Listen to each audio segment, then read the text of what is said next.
Hello అండి అందరికీ. నా పేరు చందన. ఈరోజు మన ఛానల్‌లో చూపించబోయే రెసిపీ వచ్చేసి సాంబార్. ముక్కలు ఎక్కువగా అండ్ రసం కొంచెం తక్కువ చేస్తున్నాను. సాంబార్‌లోకి కావాల్సిన పదార్థాలు క్యారెట్స్, బెండకాయలు, సొరకాయ ముక్క. అవన్నీ మీకు నచ్చిన షేప్‌లో కట్ చేసి పెట్టుకోండి. అలాగే మనం కొన్ని వంకాయలు, టమాటా కూడా వేస్తున్నాము. సాంబార్ చేసే ముందు ఒక 2-3 మినిట్స్ అలా చింతపండు నానబెట్టుకోండి. పోపుకి కూడా కావాల్సిన పదార్థాలన్నీ ముందే చూసి పెట్టేసుకోవాలి. అలాగే పప్పు కూడా ముందే ఉడకపెట్టుకోవాలి. మేమైతే కందిపప్పు తీసుకున్నాము. మీరు శనగపప్పు అయినా తీసుకోవచ్చు, అది మీ ఇష్టం. ఫస్ట్ పోపు వేస్తున్నాం కాబట్టి జీలకర్ర, ఆవాలు, నూనె వేడైన తర్వాత వేసుకోవాలి. నూనె వేడైన కాసేపటికి కొన్ని వెండిమిరపకాయలు అలాగే కొంచెం కరివేపాకు వేసుకోవాలి. ఆ వెండిమిరపకాయ అలాగే మనం ఇప్పుడు వేసుకున్న కరివేపాకు మాడకుండా కొంచెం స్లిమ్లో పెట్టుకోవాలి.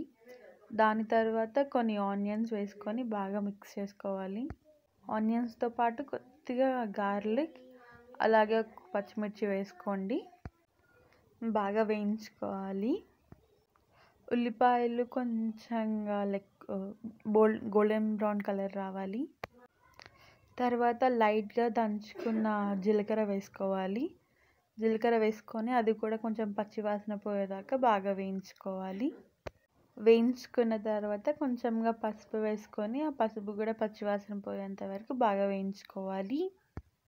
ఆ పసుపు కూడా పచ్చివాసన పోయిన తర్వాత మనం కట్ చేసి పెట్టుకున్న కూరగాయలు వేసుకోవాలి వరుసగా. నేను ఫస్ట్ క్యారెట్ వేసుకున్నాను. మీ దగ్గర ఏ వెజిటేబుల్స్ కట్ చేసి పెట్టుకుంటే ఆ వెజిటేబుల్స్ వేయండి. మీ దగ్గర ఉన్న కూరగాయలు లైన్లో వేసుకొని బాగా మగ్గపెట్టుకోవాలి. సొరకాయ, క్యారెట్ బాగా మగ్గిన తర్వాత మనం దగ్గర ఉన్న వెజిటేబుల్స్ లైన్లో కొన్ని వేసుకుంటే బాగా. మేము పోపులో వేసిన పసుపు కొంచెం తక్కువ అనిపించింది, అందుకే మళ్ళీ వేసి మళ్ళీ మగ్గించుకుంటున్నాము. మీరు అంటే మిస్టేక్ చేయకుండా ముందే పసుపు అంతా చూసి వేసుకోండి. ఒక 2 మినిట్స్ అలా మూత పెట్టి ఉంచుకోండి. అప్పుడు సొరకాయలు బాగా మగ్గిపోతాయి. మళ్ళీ ఒకసారి మగ్గినాయో లేదా అని గరిట పెట్టుకొని కలిపితే చూడాలి.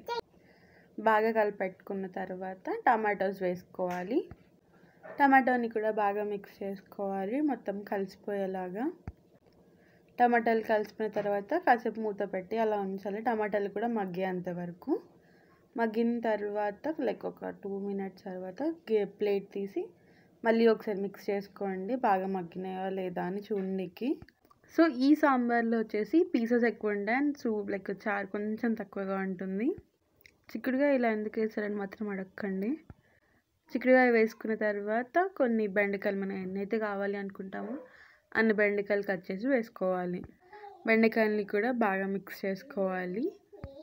మొత్తం కింద ఉన్న వెజిటేబుల్స్ అన్నీ పైకి వచ్చేయాలి, పైన ఉన్న వెజిటేబుల్స్ అన్నీ కిందికి వెళ్ళి మొత్తం మంచిగా మగ్గాలి. తర్వాత ఒక 2 మినిట్స్ వరకు మూత పెట్టి ఉంచాలి. ఒక 2 మినిట్స్ తర్వాత మూత తీసి మళ్ళీ మిక్స్ చేసుకోవాలి. As it is. పైన ముక్కలు కిందకి వెళ్ళాలి, కింద ముక్కలు పైకి రావాలి. అప్పుడే కదా తెలిసేది మనకి ముక్కలు ఉడకాయా లేదా అనేసి. ఒక 2 మినిట్స్ తర్వాత మనం కట్ చేసి పెట్టుకున్న వంకాయలు కూడా వేసుకోవాలి. మళ్ళీ స్టార్ట్. కింది నుంచి పైకి, పైనుంచి కిందికి కలుపుతూనే ఉండాలి. బై ద బై, వంకాయలు కోసుకునేటప్పుడు చూసుకొని కోసుకోండి, పురుగులు వస్తున్నాయి.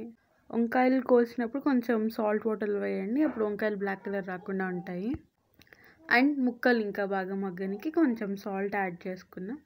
అలాగే కొద్దిగా కారం వేసుకున్న తర్వాత బాగా మగ్గించుకోవాలి. ఒక 2 మినిట్స్ అలా మూత పెట్టేసి ఉంచాలి. ఒక 2 మినిట్స్ తర్వాత మూత తీసి తర్వాత మళ్ళీ మిక్స్ చేసుకోవాలి. కిందన్న ముక్కలు పైకి, పైన ముక్కలు కిందకి వెళ్ళేంత వరకు బాగా మిక్స్ చేసుకోవాలి. అండ్ బెండకాయలని జాగ్రత్తగా మిక్స్ చేసుకోండి, బికాజ్ అది లేత బెండకాయలు కాబట్టి తొందరగా విడిపోయే ఛాన్సెస్ చాలా ఉన్నాయి, నుజ్జు అయ్యే ఛాన్సెస్ ఉన్నాయి. బాగా మిక్స్ చేసుకున్నాక ఒక 2 మినిట్స్ అంతా మూత పెట్టండి. తర్వాత మూత తీసి మళ్ళీ కలుపుకోవాలి. కింద నుంచి పైకి, పైనుంచి కిందికి బాగా మిక్స్ చేసుకోవాలి. బాగా మగ్గపెట్టుకున్నాక చూస్తున్నారు కదా, మగ్గినాయని ఈజీగా తెలిసిపోతుంది వీడియోలో కూడా. బాగా మిక్స్ చేసుకున్న తర్వాత మనం పప్పు అయితే పెట్టుకున్నాం కదా, మీరు కందిపప్పు అయినా శనగపప్పు అయినా నానబెట్టుకొని ఇట్లా కుక్కర్లో వేసుకుంటే జల్దీ మ్యాష్ అయిపోతుంది కదా. ఆ పప్పుని వేసుకోవాలి. ఆ పప్పును వేసుకొని బాగా మిక్స్ చేసుకోవాలి.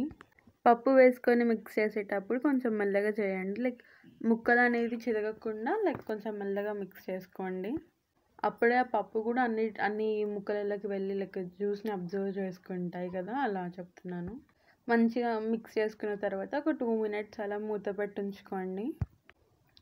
ఒక 2 మినిట్స్ తర్వాత మూత తీసి చూస్తే పప్పు కొంచెం ఉడికినట్టు అలా బుడగల్లా వస్తుంది. ఆ టైంలో ఒక 2 టైమ్స్ అలా మెల్లగా కలుపుకొని దాని తర్వాత మనం నానబెట్టుకున్న చింతపండు పులుసు అందులో వేసుకోవాలి.